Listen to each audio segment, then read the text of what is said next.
Hey everybody, this is Brianna with Project Eat, and I'm just going to dive right into the reading.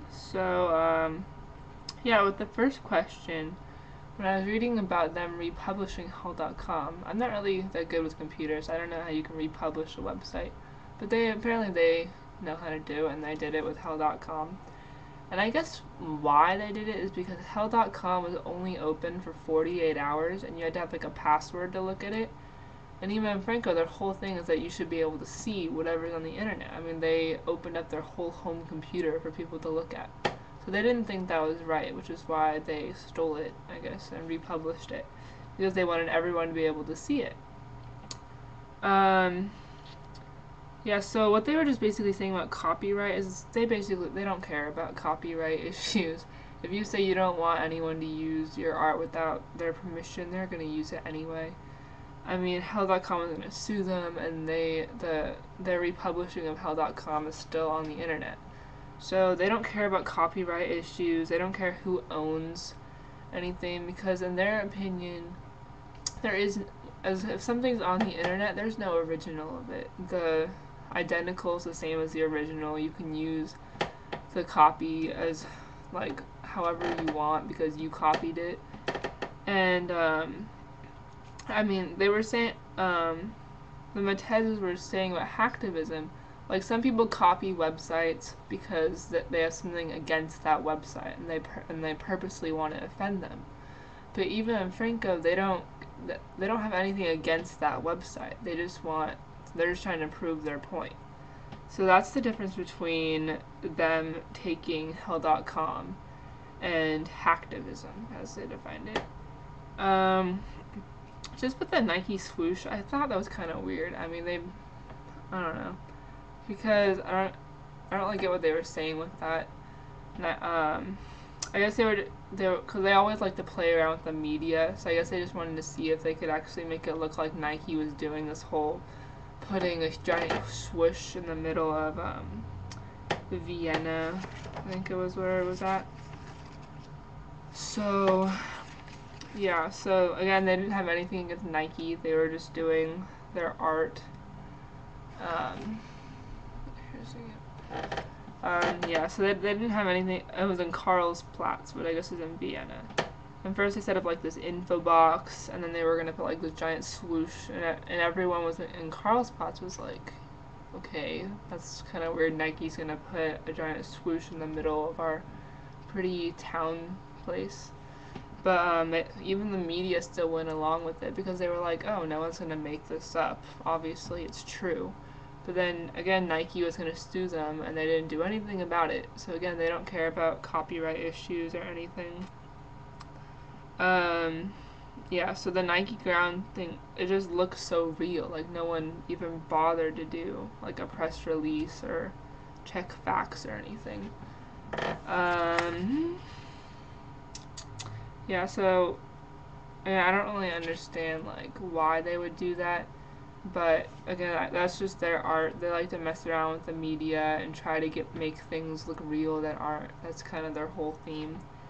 With like and with their Second Life avatars, it serves as a portrait because people have made these avatars to represent either how they are or how they want to be, or how they they just think that's kind of cool looking. So these avatars represent the people that made them one way or another, but they're different in that they're not the people. I mean, if you make an avatar that's the complete opposite of you because that's what you want to be, it's not representing the actual person who's in real life. I mean, people are living their real lives, but then they just spend all their time on the computer because they have the second life where they're serving as they want to be when they could be benefiting their life in the real world.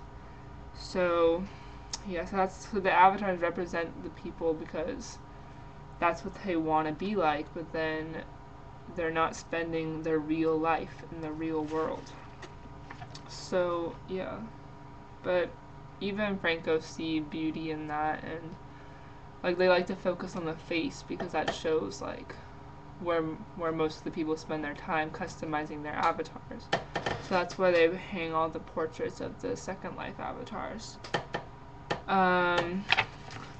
And also in Second Life, they had the synthetic performances where they reenacted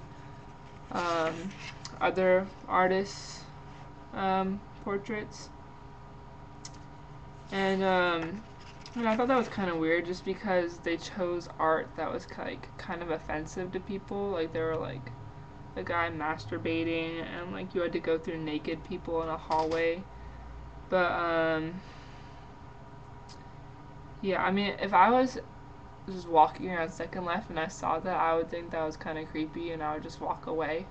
But I guess if you knew that that was art and that this like thing had actually happened in real life, and Eva and Franco were just reenacting it in Second Life, I mean, I guess it would be a little better, because I don't know what I would think about that if that was actually happening to me. But yeah, I mean, they saw what these people had done in the real life and how that could only touch a couple people, like the people that happened to walk by when they were doing that on that day. But since they put it in Second Life, now a whole bunch of people, like millions of people, can see it now. So they're taking the message that the original artist had, and they're spreading it to millions of people so that they can see it. So, and they're also not only showing the original message, they're showing a message of like how you can take another person's art and make it your own. So again, how there's no originality, you can take an original and reproduce it without any causes or punishment. Yeah, so again, that's one of the main themes of the Matez art. How there's no original, like as long as there's an internet, there's no original anything. You can take the original and do whatever you want with it because the original still exists. And yeah, the flogging a dead horse I was kind of confused about, but I guess it's because when the song Flogging a Dead Horse was published, the band technically didn't exist, but the manager and the designer still made it look like they existed.